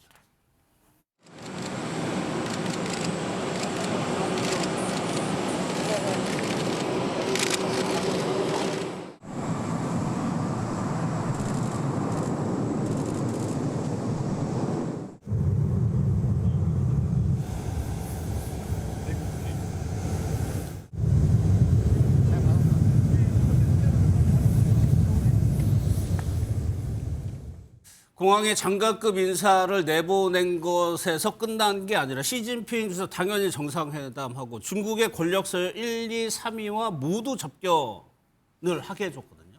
예, 예. 그러니까 그 말씀하셨던 것처럼 그만큼 이번 한중 정상회담이 가지고 있는 의미에 대해서 중국이 높게 생각하고 있는 거겠죠. 예. 그래서 말씀하신 건 권력 서열 1위, 3위뿐만 아니라 권력 서열 4위이고 차기 리더로 떠오르고 있는 천지닝이라고 하는 상하이 당 소기까지도 만나게 되는 거니까 예. 1위부터 4위까지 다 만나게 되는 건데 만약에 여기 나와 있는 천지닝이 그런 정도의 유상이 되게 된다면 저는 한중 관계는 단기적인 측면뿐만 아니라 매우 중장기적인 관점으로 보고 있는 것 아닌가 중국에서 그러니까 그런 어떤 인물들을 만난다고 얘기하는 건 다 의미가 있고 어떤 상징성이 분명히 있는 거라고 얘기한다면 예. 이번에 만나서 어떤 문제를 해결하기보다는 우리가 중장기적으로 계속 관계들을 상승시켜 나갈 필요가 있다라고 하는 아주 강력한 메시지를 보낸다라는 측면에서 예. 많은 분들이 이번 정상회담에서 뭐 어떤 결과가 나오겠느냐, 전 결과가 중요한 게 아니라 지금 여기서 보여줬던 의전에 대한 모습들이나 여러 가지 상징적인 만남들을 고려했을 때 전 이런 것 자체가 상당히 큰 성과라고 생각을 하고요. 예. 이런 부분들은 진짜 동아시아 지역에서 한국이 가지고 있는 위상이 매우 높아졌고 중국도 그것을 인정하고 있다라고 하는 측면 예. 또 그다음에 미중 관계 속에서 한국이 매우 중요한 위치에 있다라고 하는 것에 대한 인지 그리고 인지를 통해서 중국이 어느 형태로든지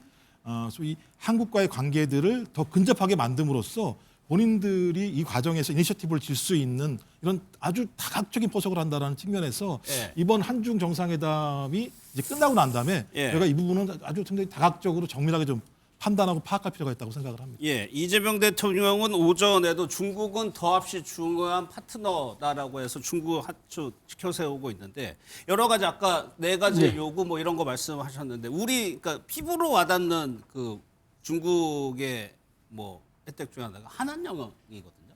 거기에 대해서 물론 강훈식 실장은 조금 더 시간이 걸릴 거다라고 했는데 그렇다면 중국이 뭐 정상회담 해봐야 알겠지만 우리 정부에 무언가를 줄 가능성이 좀 높다는 말씀이시잖아요. 한한령은 해제됐다고 봐야죠. 왜냐하면 네.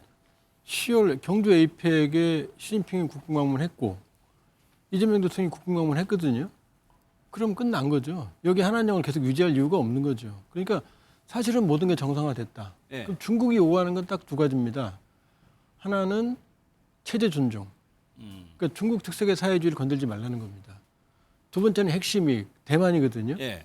그럼 여기에 대해서는 사실 우리가 충돌할 이유가 없어요. 그런 면에서 본다 그러면은 이미 다카이치 일본 총리, 일본이 중국과 정면 충돌하는 상황에서 예. 우리가 중국을 연초에 방문하는 것 자체만으로도 중국은 남는 장사거든요. 그다음에 우리 상황에서는 이 상황에서 이 유동적인 국제 정세에서 예. 중국과 갈등 관계를 굳이 가질 이유가 없거든요. 그리고 이거 끝나면 또 일본 갈 거거든요. 그런 실용적인 행보를 보인다 그러면 이거는 양측은 이번에는 서로 남는 장사지 서로 기싸움에 될 이유가 없는 거다 이렇게 볼 수 있어요. 마지막으로 어제 예. 그래가지고 이제 북한이 탄도미사일을 발사한 거는 이런 상황에서 우리도 있다라는 걸 보여주려고 쏜 측면도 있는 겁니다. 그렇죠. 당연하죠. 근데 시진핑 입장에서는 자기 체제와 중국의 미래를 볼 때 북한은 전략적으로 어쩔 수 없는 예. 말 안 듣는 동생인 거죠. 쉽게 말하면 말 안 듣는 가난한 동생인 거죠. 근데 옆집에 부자랑 관계를 안 할 수가 없잖아요. 예. 그런 면에서 본다 그러면은 지난해 북한의 대외교역의 98%가 중국이에요. 기분 나빠도 북한은 어쩔 수 없는 거죠. 알겠습니다. 이제 정치권 소식 좀 살펴볼 텐데 이해훈 후보자와 관련한 의혹도 나오고 있고 여권의 기류도 궁금하고 그런데 여권에서요 좀 다양한 목소리가 좀 나오고 있습니다. 어떤 얘기들이 나오고 있는지 먼저 들어보도록 하겠습니다. 일반론에 비춰보면 그렇게 일하는 아래 사람한테 막 소리 지르고 이런 사람 일 잘 못해요 원래. 그 장관 매뉴얼이라고 옛날에 참여정부 때 인사혁신처에서 만든 게 있는데 거기 보면 제일 하면 안 되는 게 몇 가지 있어요. 일과 시간 전에 전화질하는 거 하지 말라고 나와 있고요. 그다음에 아래 사람들한테 화내는 거 절대 안 되고요. 대통령의 그 인사권에 대한 존중뿐만 아니라 또 대통령께서 국민과 언론 또 국회의 철저한 검증을 요청하신 만큼 후보자에 대한 당내의 개별적 언급들은 좀 자제하는 게 좋겠다라는 생각을 좀 갖고 있습니다. 저한테 전화 한 번과 문자 한 번이 온 건 사실입니다. 예. 전화를 하는 게 적절하지 않다고 생각했고요. 연락 안 하던 사람이 뭐 새해 복 많이 받으라고 전화할 일은 만무하고 무엇 때문에 전화하는 것이 분명한데 우리 피의자가 검사나 판사한테 전화합니까? 왔다는 알림 문자만 받고 내용은 열어보지 않았습니다. 이승훈 민주당 전략기획부위원장 서정욱 변호사도 함께 이어가도록 하겠습니다. 어서 오십시오. 이해훈 후보자부터 살펴볼 텐데 국민의힘 이런 보도가 나왔어요. 이제 청문회를 하게 되죠. 이제 재경이 상임위원들에게 이런 취지의 문자를 하고 전화를 했다는 겁니다. 여기에 앞서 보신 박 의원은 상당히 부적절하다고 얘기를 하는데 이승훈 청문회를 하는데 인사차원, 그러니까 이해훈 의원 측은 이해훈 후보자 측은 인사차원이라고 해명을 하거든요. 어느 정도 수위가 적절할까요?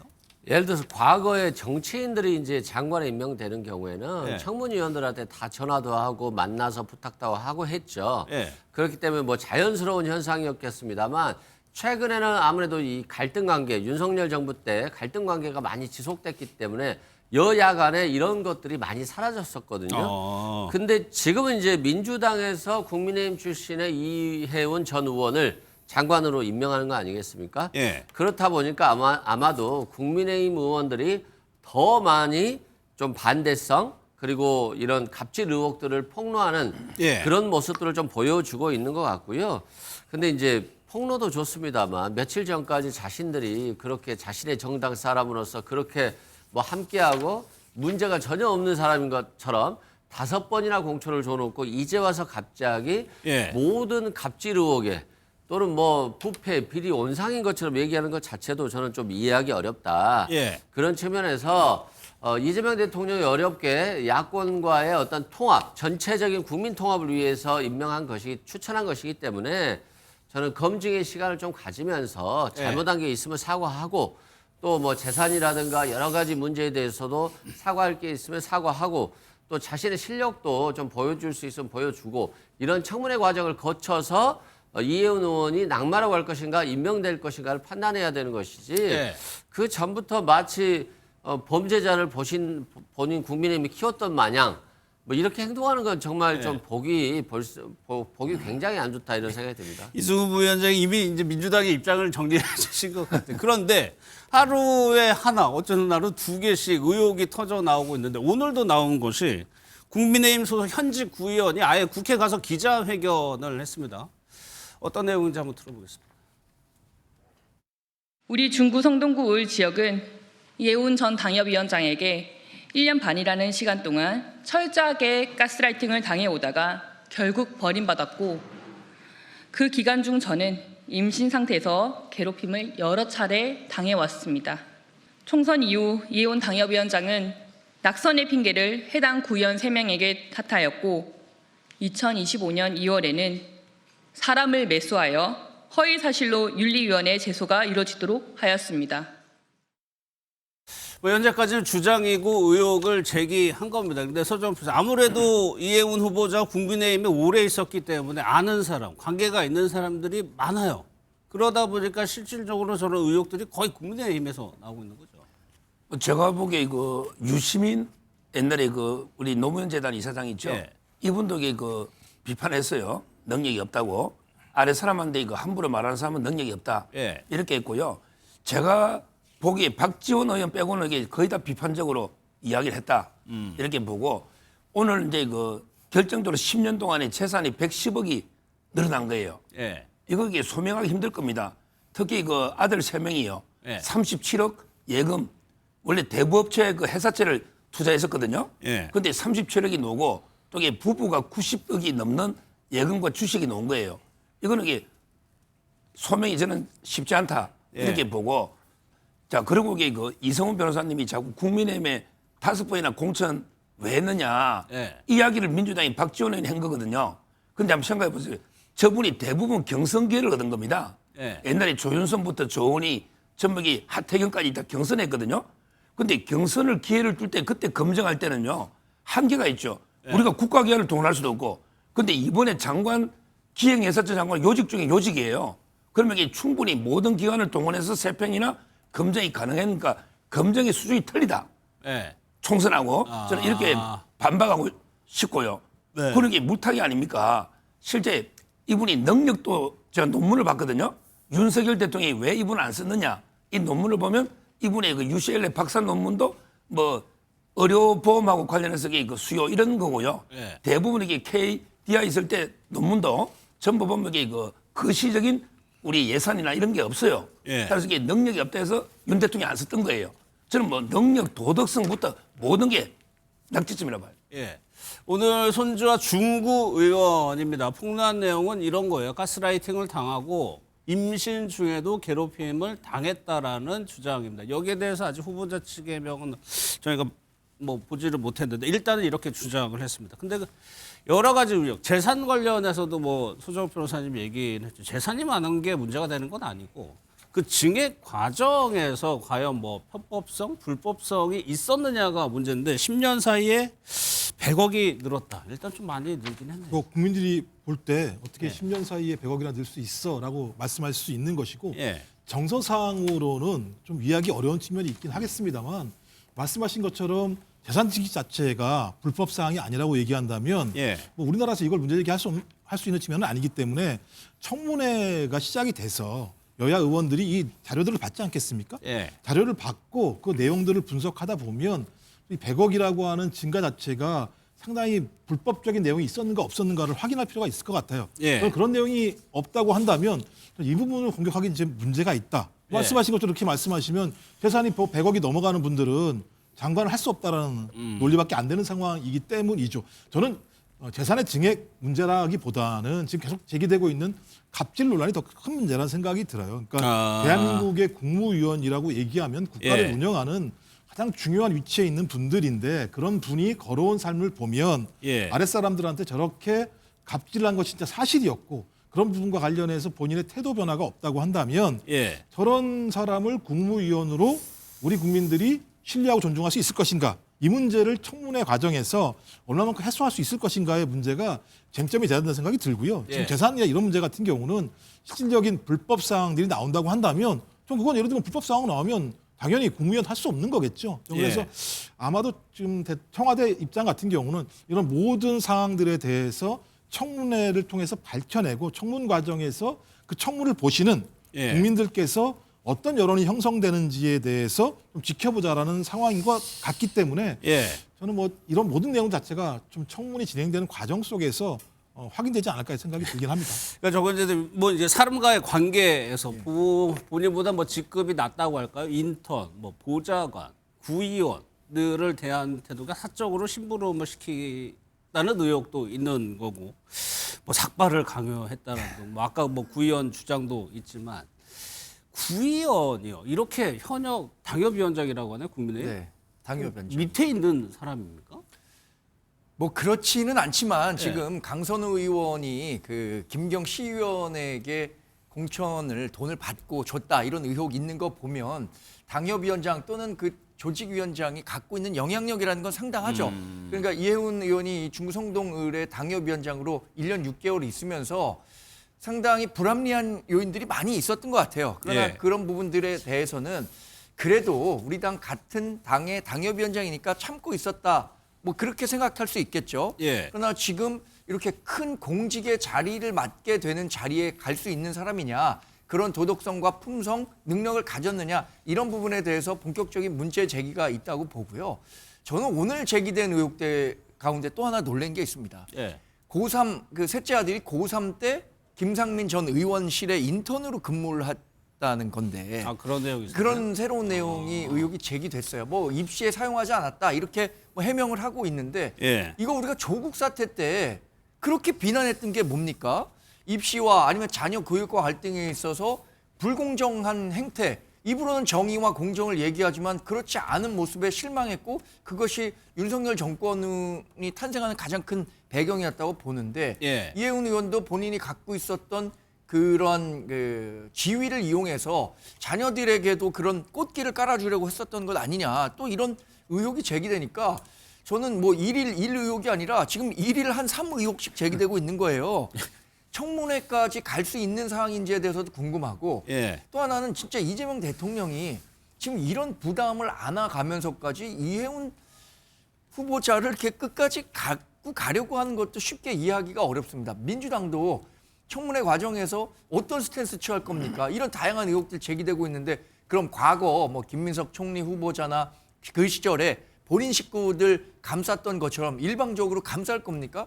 그런 것도 참 어려울 것 같고, 저는 그 청와대에서 해결해야 할 문제라고 생각합니다. 그러면 이승부 의원께 하나만 여쭤볼게요. 김남중 청와대 대변인이 어제 이제 저희 방송에 MBN에 나와서 한 얘기가 뭐냐면, 앞으로도 이제 진영에 무관해서 등용을 할 거다라는 거하고, 이해운 후보자에 대해서 이른바 레드팀이라고 하죠. 반대되는 얘기를 하는 사람들 레드팀이라고 하는데, 국무위원들이나 이제 다 민주 진영에서 온 사람이 있고, 이해운 후보자는 보수 진영에 온 사람이니까 이해관계가 없단 말이에요. 그런 사람이 와서 잘 판단하는 거 어떠냐 취지인 것 같거든요. 그럴 수 있죠. 뭐 이재명 대통령의 정책에 대해서 포퓰리즘이다, 너무 확장재정 정책이다, 이런 얘기를 했잖아요. 근데 기획예산처 장관이 이해운 의원이 된다라고 한다면 평소에 이걸 비판했던 사람이기 때문에 정책적 레드팀이 될 수 있죠.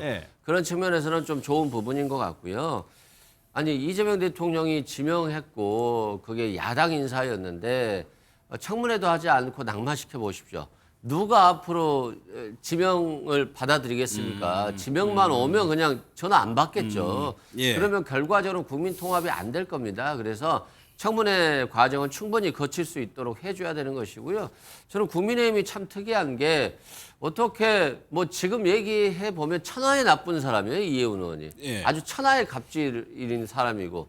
근데 그걸 아직까지 몰랐습니까? 알았으면 진지 했었어야 될 거 아닙니까? 문제 제기를 했었어야죠. 근데 민주당의 정권에서 공천에 지명이 되니까, 공직에 지명이 되니까 갑자기 천하의 나쁜 사람으로 바뀌는 거예요. 이건 국민의힘이 잘못됐다, 이런 말씀드리고요. 뭐 지금 뭐 구의원이 뭐 폭로를 했잖아요. 뭐 가스라이팅을 당했다, 자신들이 허위 사실로 징계를 2개월씩 당했다는 거잖아요, 3명이. 그러면 국민의힘은 억울한 사람을 3명이나 징계한 정당인 거잖아요. 그 정도도 못 밝혀내나요? 이해운 의원이 잘못된 징계 청구를 했다라고 한다면 국민의힘에서 밝혀낼 수 있겠죠. 그런데 그런 소명을 거쳤음에도 불구하고 징계를 했다라고 하는 건 그 징계 청구 자체에 문제가 없었다는 거잖아요. 아니면 그냥 이해운 의원이 징계를 요청하니까 말도 안 되는 징계를 해줬거나, 그럼 국민의힘이 같이 반성해야 되는 거 아니겠어요? 남에 대한 비판을 하면서 자신의 당이 지금까지 관리 책임을 못 지켰다는 것에 대해서는 책임을 회피하겠다는 거잖아요. 알겠습니다. 근데 계속 반복되는 얘기니까. 근데 그 부분 한마디만 설명드리겠습니다. 이게 선출직 공무원하고 정무직 공무원에 대한 인사 검증의 제한 잣대가 굉장히 다르고요. 이해운 전 의원이 그래서 어쩌면 지난 정부 출범하는 데도 상당한 기여를 했음에도 불구하고 윤석열 정부든 또는 박근혜 정부든 한 명도 임명직 공무원이 되지 못했다라는 사실은 말씀드립니다. 알겠습니다. 국민의힘 상황도 살펴볼 텐데, 김도읍 정책위 의장이 오늘 도리어 사퇴한다고 밝혔습니다. 도대체 어떤 의미와 이유가 있는 건지 좀 궁금합니다. 김도우 의원 얘기부터 직접 들어보겠습니다. 국민의힘은 당시 비상계엄 선포로 인해 국민 여러분께 불안과 혼란을 드린 점 참담한 심정으로 깊이 새기고 있습니다. 국민의힘이 배출한 대통령 재임 중 이러한 사태가 발생했다는 사실 그 자체에 대해 국민 여러분께 진정 송구하다는 말씀 드립니다. 이제 초심으로 돌아가 철저히 성찰하고 쇄신하겠습니다. 보신 것처럼 지난달 30일에는 계엄에 대해서 사과를 했었습니다. 그런데 오늘 전격적으로 사퇴를 했어요. 여러 가지 지금 배경이 나오고 있어요. 일단 서정욱 변호사는 왜 사퇴했다고 보세요? 뭐 몇 가지 이유가 있는데요. 네. 이분이 그 임명될 때부터 이준석계다. 네. 이런 쪽에 강성 우파 당원들이 많이 비판했었어요. 이준석계다. 네. 그때 당직했잖아요. 그리고 이제 그 특검에 찬성을 한 거예요. 그쪽에 많은 비판했었어요. 네. 근데 이분이 이제 그 상설 특검에만 찬성하고 개별 특검에는 찬성 안 했거든요. 네. 그래서 제가 여기 방송에서 많이 변호를 해줬어요. 저는 김도우 의원하고 친하니까 네. 변호를 많이 해주는데 하여튼 그 강성 지지층에서 이준석계 그다음에 특검 찬성 그러고 이번에 사과한 거 있잖아요. 여기에 대해서 계속 비판이 나왔던 거예요. 그러다 보니까 이제 그 본인이 아마 노선에 좀 차이가 있었다. 장동혁 대표는 이제 그 아무래도 김민수 최고위원이나 김재원 이쪽으로 이게 강성 지지층을 좀 보고 사과 안 하잖아요. 근데 본인은 이제 그 사과도 하고 계속 그 좀 혁신이나 이게 중도 쪽으로 나가야 된다. 이런 이제 노선에 차이가 있었던 것 같아요. 장동혁 대표하고. 그래서 아마 이제 그 그만둔 게 아니기는 보이고요. 거기다가 하나 더 추가한다면 이분이 부산시장이 상당히 또 뜻이 좀 있습니다. 제가 알기로. 아마 이게 시장에 출마하는 사람들 오션시장도 그렇지만 아무래도 이게 중도 쪽으로 한 표가 더 아쉽잖아요. 이런 이제 그 부산시장 출마 이런 이제 저는 결심도 영향을 미치다 이렇게 봅니다. 그러니까 지금 지도부하고는 방향성이 안 맞는 것 같다. 안 맞죠. 정광재 대변인 좀 다르게 보나요? 저도 뭐 비슷한 이야기를 김도우 의원과 가까운 분에게 직접 들었습니다. 본인이 사실 그 장동혁 대표가 당원들이 뽑은 그 당 대표고 당을 잘 이끌어 주길 하는 차원에서 정책의장 자리가 왔을 때 기꺼이 희생 차원에서 수용했는데 지난 연말에 있었던 마지막 최고위원회의에서 계엄과 관련해서는 적어도 반성하고 당이 변화와 쇄신의 방향으로 가야 한다라고 주문을 했죠. 그런데 장동혁 대표가 이제 1월 8일에 당 쇄신 방안, 변화 방안을 발표한다고 하는데 거기에 자신이 한 얘기가 얼마나 많이 반영될지 이런 부분에 대해서 조금 의문을 가질 수 있었던 것 같아요. 그리고 그 얘기는 장 대표가 크게 변하지 않을 거다라는 전제가 있는 거다라고 보시는 것 같아요. 제가 판단하기엔 그렇습니다.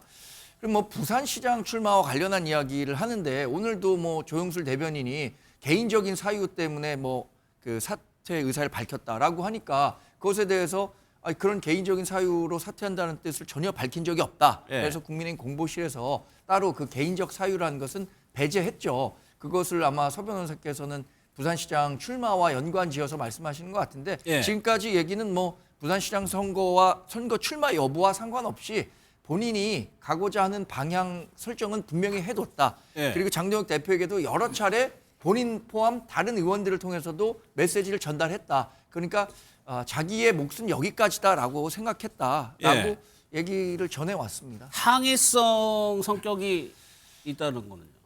제가 듣는 뉘앙스는 뭐 아니에요? 그게 일부 반영된 것 같습니다. 제가 판단한 뉘앙스는. 아니 이렇게 하다 보니까 오늘 또 국민의힘에서 뭐가 있었냐면 당원 게시판과 관련해서 지금 윤리위원장이 없고 윤리위가 구성이 안 됐죠. 오늘 7명 윤리위원을 이제 임명을 했습니다. 여기서 한 명은 위원장을 뽑고 한 명은 부위원장을 뽑겠다는 건데 그 내용 한번 좀 들어보도록 하겠습니다. 중앙윤리위원회 위원 임명안이 통과됐습니다. 총 7인으로 구성됐고요. 그리고 그 안에서 이제 위원장과 그 부위원장은 호선으로 임명할 예정입니다.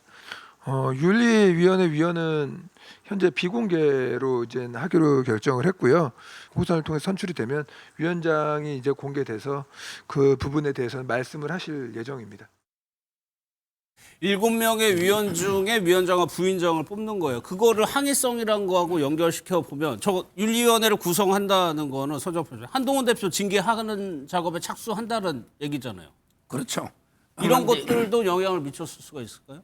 아, 김도읍 의원이요? 예. 그거는 저는 아닌 것 같아요. 김도읍 의원이 그 한동계는 아니거든요. 예. 다만 이제 약간 저 노선이 약간 더 중도 쪽이고 장동희 대표는 약간 더 강성 지지층을 그 차이고 방향성의 예. 차이죠.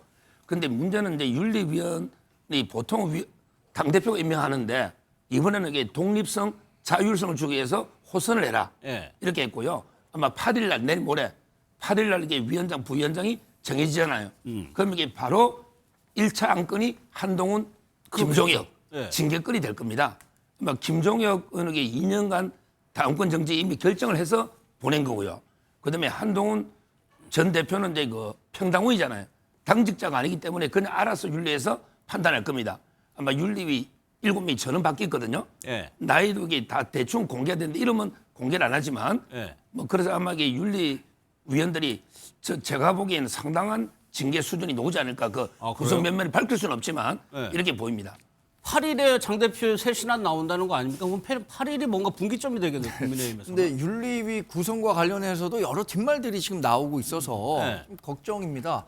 그러니까 윤리위원회 구성을 해서 이게 정당성을 가지려면 정말 누가 보더라도 공정한 의사결정을 할 수 있는 사람이 돼야 되고 사회적으로도 존경받을 만한 분이 돼야 되는데 예를 들어서 뭐 JMS 정명석 교주를 변호했던 변호사 출신의 윤리위원이라든가 전혀 그래요? 이런 관련이 없었던 업무를 담당했던 분이 윤리위원장으로 추대된 것이 과연 뭐 어떤 의도도 반영되지 않은 윤리위 구성이냐라는 당내외의 목소리들도 있어서 예. 이게 뭐 말씀하신 것처럼 김종혁 전 최고위원 또 한동훈 전 대표를 징계하기 위한 장치를 만든 거 아니냐라는 얘기들도 나오고 있는데 예. 저는 뭐 지금 김종혁 전 최고에서 2년 당원권 정지 권고를 한 것이지 그걸로 해달라는 건 아니잖아요. 권고를 하되 윤리위원회에서 자체적으로 판단하라는 것이니까 지금 얘기되고 있는 수준으로 뭐 한동훈 전 대표나 김종혁 전 대표에 대해서 징계 수위가 그렇게 높게 나타날 거라고 생각하지는 않는데 만약에 그 수위가 정말 높게 나타난다면 당에도 꽤 내홍이 있겠죠. 파국까지는 아니고. 파국은 피해야죠 우리가. 이제 선거가 얼마 남지도 않았는데. 알겠습니다. 이제 다시 여권 상황을 볼 텐데 김병기 의원과 관련해서 김현지 실장 이름이 나오고 있습니다. 김현정 원내대변인 얘기 한번 들어보겠습니다. 김현지 부서실장과 대통령이 이 공천원금과 관련해서 무슨 연관이 돼 있는 것처럼 이렇게 또 하고 있는데 그것도 그 명백한 사실이 아니다라는 얘기를 드립니다. 제가 좀 전에도 브리핑했지만 김현지 부서실장이 받아서 당대표실에 전달한 것이죠. 전달한 것은 맞고 당대표실에서 윤리감찰단에다 넘긴 것입니다. 그것까지가 팩트인 것이고 그 이후에 어떻게 된지는 이제 의혹인 것이기 때문에 그 사실관계를 확인하는 그런 절차인데 그것을 마치 뭐 김현지 부서실장이 공천에 관여한 것처럼 그렇게 갖다가 맡아두어식으로 하는 것은 잘못된 것이다라는. 그 탄원서 기억하실 겁니다. 이수진 전 의원의 보좌관이 이제 당대표였던 이재명 당시 당대표 보좌관이었던 김현지 실장하고 통화를 한 내용이 녹취가 있다. 이것이 이재명 당시 대표한테까지 전달한 취지가 있다라고 얘기를 했지만 지금 민주당에서는 그건 아니라는 거잖아요. 사실관계. 어떻습니까? 아니, 그러니까 지금 얘기하는 거 보면 그 국민의힘은 그냥 기승전 김현지예요. 예. 김현지가 모든 걸 다 하는 것처럼 얘기를 하고 있는 건데 증거는 제시하지 않고 있습니다. 단 하나죠. 오랫동안 이재명 대통령을 보좌해 왔기 때문에 이런 게 증거가 있다라고 얘기하는 건데 일단 뭐 아마도 그 뉴스아이디 자리에서 김지호 지금 대변인이 예. 얘기한 거에 의하면 본인이 당대표실에 있었을 때 이런 자료를 받은 바가 없다. 예. 본인 역할이 정무조정실 부실장을 했었는데 이거 담당한다고 얘기했었는데 본인은 받은 바가 없다고 얘기했었고 그다음에 김현지 지금 부석장 같은 경우 그 당시에 의원실에 있었기 때문에 의원실에다 이걸 왜 주느냐. 당의 업무인데 이런 얘기가 나오는 상황입니다. 대신 이제 이수진 전 의원 같은 경우가 주장하는 내용이 있으니까 이 부분 같은 경우는 사실관계를 확인하면 되는 예. 부분이기 때문에 저는 왜 이 부분과 관련해서 계속 김현지 라고 하는 인물을 등장시키는지 저는 이건 이 사건을 밝히려고 하기보다는 예. 이재명 대통령을 공격하기 위한 수단으로 활용하고 있다는 생각이 들어요. 이건 내부에서 벌어진 문제인 것이고 그 내부에서 벌어진 문제에 대해서 아마도 앞으로 당 차원에서 이거 지금 조사를 저는 할 거라는 생각이 들고 예. 조사를 해서 나오는 내용이 있어서 그것이 구체적인 증거가 있다면 모르겠습니다만 증거도 없이 그냥 정황만 가지고 과거에 그랬으니까 가까우니까라고 주장하는 건 전 한 개인에 대해서 상당히 제가 볼 때는 예. 반인권적인 행태라는 생각이 들고요. 그래서 이런 부분들은 앞으로 차차 내용들을 보면서 예. 확인하면 되는 문제라고 그러니까 생각합니다. 이수진 전 의원하고 민주당의 해명이 지금 정반대인데 정반대 지금 예. 민주당에서는 이게 당 대표실로 간 게 아니고 당 사무국으로 김현지 실장이 전달을 했다는 얘기거든요. 근데 지금 민주당이 자꾸만 핑퐁 게임을 하고 있는 것 같아요. 네. 그때 당시에 역학 구도를 놓고 보면 이재명 대통령이 당시 당 대표를 하고 있었고요. 김현지 부속실장은 당시에 이재명 의원의 보좌관 역할을 했습니다. 근데 당시만 하더라도 김현지 보좌관이 민주당의 모든 실세다. 예. 지금 뭐 대통령실 가서도 소문난 거 아닙니까? 현지 누나로. 그때 당시에도 김현지 보좌관을 통해야 이재명 대표에게 어떤 내용이 전달된다. 이른바 문고리 권력으로 통용되고 있었기 때문에 이수진 전 의원이 뭐 아무한테 물어보지도 않고 그거 김현지 보좌관에게 전달하진 않았겠죠. 예. 그게 가장 이재명 대통령 당시 당 대표에게 전달될 수 있는 효과적인 방법이라고 생각해서 찾아갔는데 그때 당시에도 이재명 대표에게 전달했다라는 요지의 녹취가 지금 이수진 전 의원 측에 의하면 있다는 거 아닙니까? 예. 그래서 당시에 김현지 보좌관이 과연 어떤 역할을 한 건지 이재명 당대표에게 보고를 했는데도 그냥 무마한 건지 예. 이것은 정말로 알 수가 없잖아요. 그래서 지금 뭐 특검 얘기까지 나오고 있는데 민주당이 지금과 같은 형국에서 특검 카드 받기는 쉽지 않을 것 같지만 예. 그런 여론이 고조될 수밖에 없는 상황이라고 봅니다. 알겠습니다. 김병기 의원으로 다시 돌아오면 이제 또 하나 여기서 나오는 의혹이 김병기 의원이 거기서 이제 탄원서를 가져갔느냐라는 의혹이 있는데 뭐 그거 말고도 지금 김병기 의원과 관련해서 차남도 그렇고 의혹이 계속 나오고 있지만 김 의원은 탈당 안 하겠다고 얘기를 하고 있습니다. 그 얘기 한번 들어보겠습니다. 저는 제가 우리 당을 나가면 그걸로 저는 제가 정치를 더 할 이유가 없거든요. 저는 정말로 이것만은 제가 예를 들어 이걸 무혐의를 받고 제가 정계를 갖다 은퇴하더라도 저는 탈당하지는 않겠습니다. 그래서 만약에 탈당을 안 하면 제명을 하겠다, 제명을 당하는 한이 있더라도 저는 제 손으로 탈당을 하지 않겠습니다. 김병기 의원 관련한 의혹도 차남 관련해서 또 새로 나온 거를 보면은 이제 대학에 편입하는 과정에서 취업을 청탁했느냐 안 했느냐라는 의혹이 나오고 있어요. 지금 민주당 분위기가 좀 궁금한데 김병기 의원이 탈당은 하지 않겠다라고 이렇게 공식적으로 얘기하는 건 탈당하라는 좀 여론이 있다는 얘기 아닙니까? 그런 여론은 어디든 있는 거죠. 네. 뭐 탈당하라는 의견이 있고 또 탈당하지 않고 사실관계가 밝혀질 때까지 기다려야 된다는 의견도 있습니다. 네. 다만 이제 김병기 의원 같은 경우는 난 탈당하지 않겠다, 탈당한다라고 한다면 차라리 정치를 안 하겠다는 취지의 발언이잖아요.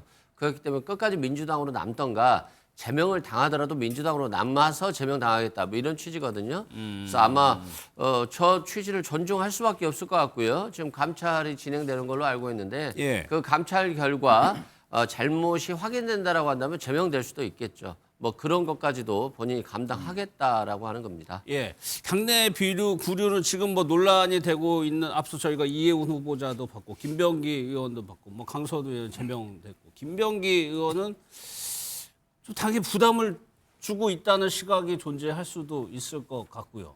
예, 근데 뭐 본인 입장은 당에 있겠다고 얘기하는 건 다 아시겠습니다만 본인이 탈당을 하게 되면 징계 절차를 밟을 수가 없는데 예. 강선우 의원 같은 경우는 5년이라는 절차를 밟았습니다만 거기 관련해서는 상당히 그 1억 정도라고 하는 비용 문제가 들어가 있는 측면들이 예, 있는 예. 거고요. 근데 이 부분 같은 경우는 아직 밝혀진 내용이 없기 때문에 이렇게 중지가 나올지 안 나올지 알 수가 없는 상황입니다. 저는 그래서 제가 볼 때는 당에 남아서 본인이 사실관계를 밝히겠다고 얘기하는 것 같은데 당 내부에도 마찬가지로 두 가지 의견이 분명히 있죠. 예. 부담을 주지 않기 위해서 본인이 결자해지할 필요가 있다라고 생각하는 분들이 계시는 거고 또 한 측면에서는 이 원내대표를 했던 인물이기 때문에 이 원내대표에 대해서 당에서 어떤 조치를 취하는 것에 대한 조심스러움이 분명히 존재하는 상황입니다. 그래서 이 두 가지의 조치들에 대한 고민들이 분명히 있는 것 같고 그 부분에 대해서 김병기 전 원내대표에 대한 생각들을 어떤 외부에서 요구를 했던 것 같은데 본인은 정확히 난 여기서 조사받고 네. 여기서 처벌받고 무엇이 문제가 있다면 얘기를 한 측면이 분명히 있기 때문에 저는 이 부분은 뭐 본인의 정치적인 판단이니까 예. 그건 존중할 필요가 있습니다만 당 내부에서 이 문제가 여러 가지로 민주당에게 악재가 되는 상황을 확신하기 때문에 예. 이 문제에 대한 명확한 예를 들면 조사가 필요하다. 조사를 해서 국민들에게 명백히 밝혀야 된다. 그렇지 않게 된다면 김병기 개인이 중요한 게 아니라 민주당 전체가 이 부분과 관련해서 국민들에게 신뢰를 잃을 수도 있기 때문에 예. 저는 강선우 의원에 대해서 뭐 5년이라고 하는 형태의 제명 조치를 취한 것이 존재했었다고 얘기한다면 이제는 김병기 의원에 대해서 어떻게 조치를 취할 것인지에 대해서 당이 명확한 입장을 밝히는 방법을 통해서 이 문제와 관련해서 당이 한 점 어떤 부끄러움 없이 예. 조치를 하겠다고 하는 부분으로 좀 앞으로 나아가야 되지 않을까 이런 생각을 하고요. 저는 그렇게 민당이 해야 되지 않을까 생각을 합니다. 예. 차량 관련해서 나온 보도를 하나 보면은 뭐 대학에 편입을 하려고 했나 봐요. 그런데 여기에도 또 구의원이랑 그 보좌진이 등장을 하는데, 그러니까 담당 교수가 그랬다는 거예요. 보좌진이랑 구의원이 여길 왜 오냐고 되물었다는 거거든요. 그러니까 이제 그 숭실대 계약학과인데요. 예. 이게 기업에 다녀야 되거든요. 예. 근데 기업에 안 다니고 여의도 헬스장에 계속 나왔다는 거 아닙니까? 그러니까 일 안 하고 이게 월급을 받고 예. 또 이게 학자금까지 받습니다. 이건 뇌물입니다. 그게 명확한 증거가 전에 있으니까 이것도 이게 지금 동작서에서 요거 조사하고요. 그다음에 수사 내용인가요? 예, 서울청에는 11개, 동작서에는 요거 하나, 차남. 그래서 이게 12개 혐의로 조사받는데 전부 이게 공통점이 녹취록이나 자기 결정적인 스모킹건이 있다는 거죠. 뭐 저는 저분이 안 나가도 아마 정청래 대표가 원래부터 이게 눈에 가시였잖아, 서로요. 사이가 안 좋았잖아요. 그래서 이게 저는 제명할 걸로 봐요. 아니 그런데 세간에선 이런 얘기가 있더라고요. 예. 나 제명하기만 해봐라. 나 녹취록 더 많이 갖고 있다. 이런 자신감에 그냥 탈당 않고 뭐 그런 말이요? 얘기들이 있다는 말씀만 드립니다. 알겠습니다. 수사가 진행되고 있고 윤리감찰도 진행되고 있고요.